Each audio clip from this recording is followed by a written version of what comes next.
ever felt scared before an exam and thought, I'm not good enough?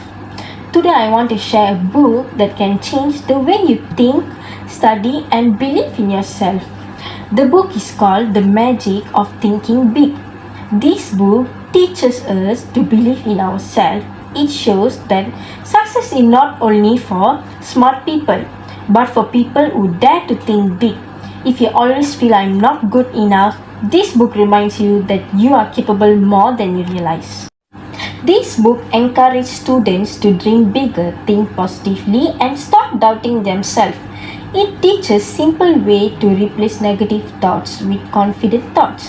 For SPM students, this is powerful because when your mindset is strong, your performance becomes stronger. The book also motivates you to take action even when you feel scared because every small step brings you closer to success. This slide about the benefit of this book. The magic of thinking big gives a many benefit to students, especially those preparing for exam. First, it helps to build strong self-confidence by teaching students to believe in their own abilities, not just their grades. When students believe in themselves, they feel more confident in class and during the exam. Secondly, the book helps to reduce exam fear and anxiety by encouraging positive thinking instead of worrying about the failure. This allows a student to stay calm and think clearly. In addition, the book improves a motivation to study by encouraging students to set the goals and work consistently toward them. It also helps improve the focus and concentration as students learn to control negative thoughts and avoid the distraction. Finally, the book encouraging students to dream big and set the high goals, motivating them to work harder not only for the exam but also for their future success. One inspiring message from this book is that many successful people were once ordinary students. What made them different was not the talent but the mindset. They chose to believe in themselves when others doubted them. This book shows that when you can change your thinking, you even can change your future too. So if you want to walk into your SPM exam with confidence instead of fear, this book is a great place to start. This slide about why I recommend this book to SPM students. For many SPM students, the exam period can be very challenging. Students often face exam fear, stress, and pressure, and sometimes they compare themselves with their friends, which can lower their confidence.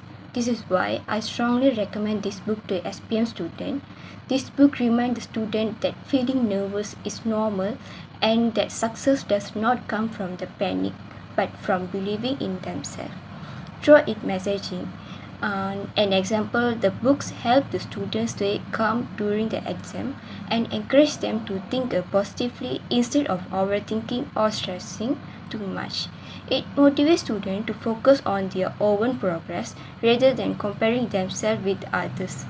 In conclusion, this book is highly recommended for SPM students because it supports their mental and well-being, builds self-confidence, and helps them to face the exam in calm and positive way, which is just as important as an academic preparation. The title of the second book is The Power of No. It is a help-self book that teach readers the importance of setting boundaries and learning to say no in order to live a healthier and more balanced life. The book, The Power of No, explains that the word no is often the hardest word to say, but it is also one of the most important words. Many people say yes even when they feel uncomfortable, stressed, or unhappy. This book highlights empowerment by encouraging readers to understand the saying of no is a way to protecting themselves.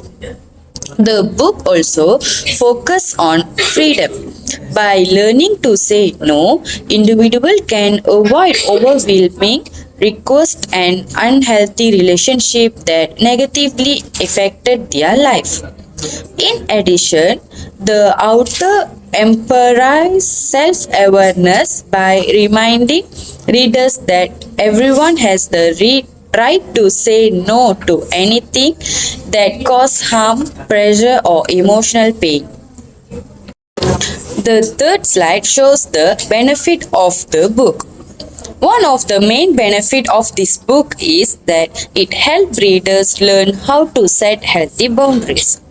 Setting boundaries allow individuals to manage their time, energy, and emotion more effectively.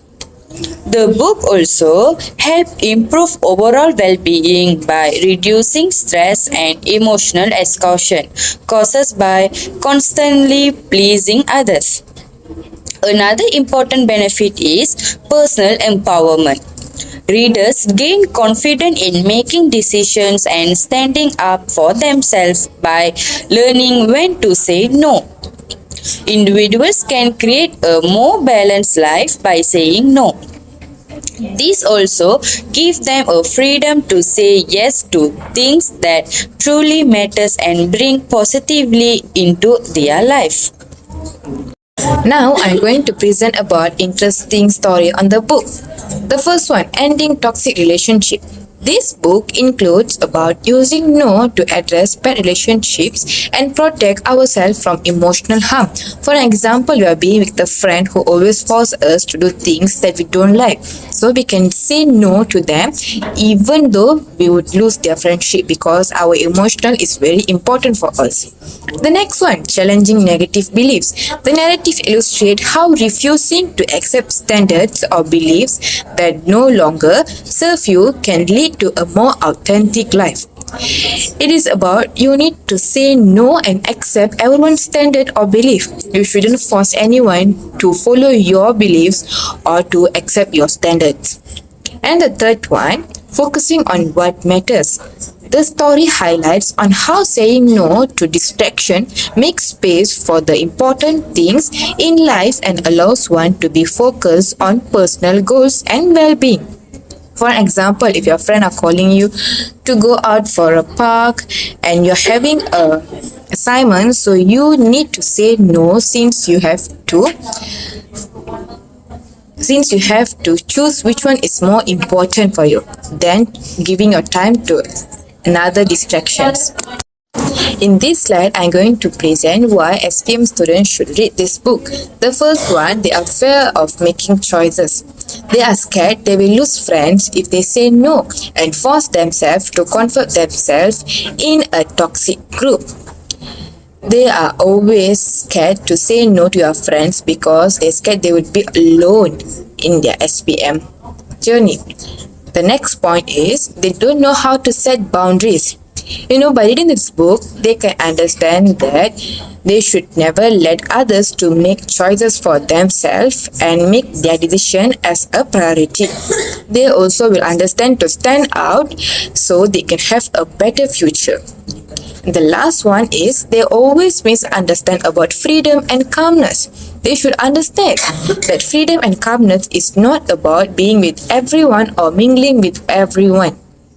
By reading this book, they can learn that freedom is about speaking up for ourselves and say loud for our choices, even it can cost us a lot of things. How to Stop Worrying and Start Living by author Dale Carnegie is a book that how to manage anxiety and worry so that people can live calmer, happily, and be more productive life. In other words, the book teaches us about why exercise is worrying and harmful, how to handle worrying rationally instead of panicking, and how to focus on the things that you can control instead of stressing over to the things that you cannot. Summary of how to start worrying and start living. This book teaches us about important lesson about managing worry. First, it explains that worrying steals our happiness and energy, making us stressed and tired instead of helping us. Second, it encourages us to focus on what we can control rather than stressing over things we cannot change. Third, The author suggests accepting the worst case scenario first, then working to improve it. This reduces fear and helps us think more clearly. Next, the book advises us to stay busy so we do not overthink or worry unnecessarily. Finally, it reminds us to analyze problems carefully before taking action instead of panicking. Overall, the book teaches us to worry less, act more, and live with a calmer mindset. Now I'm going to speak a little bit about the benefits of this book. It reduces stress, which means calms your mind and you can stop overthinking about anything that is disturbing your mind. Next, live in the present. Focus on today and not the past or the future. Boost our confidence, face problems calmly and make better decisions. We will also stay positive, cultivate gratitude and constructive thinking. Also, we can be emotionally freedom, let go of guilt, grudges and negativity in our lives. In the book of How to Stop Worrying and Start Living, there is interesting story. The story is about the busy reporter who always busy with a journalist who was extremely stressed because of heavy workload and tight deadlines. He kept worrying about everything, future tasks, possible mistakes, and things beyond his control. Because of this, he felt anxious and became less productive. One day, a senior reporter advised him to focus on one task at a time and stop worrying about things he could not control. After following this advice, his workload more efficiently, feel calmer, and made fewer mistakes. The main lesson of this story is that taking concentrated action is better than endless worrying. Why would I recommend the book How to Stop Worrying and Start Living to SPM students? Because SPM students often face problems like poor time management. Many students find it difficult to plan their study time properly, causing them to rush their revision or submit work late. The next point is lack of motivation. Some students lose interest in studying when they feel tired, stressed, or disencouraged by poor academic results. Following with pressure to perform well for future opportunity. Students feel stressed because good SPM results are important for entering university, getting scholarship, or securing a better future. Lastly, the conclusion for our slide presentation is these three books really help students to overcome their problems and give them opportunity to see the real world. Thank you.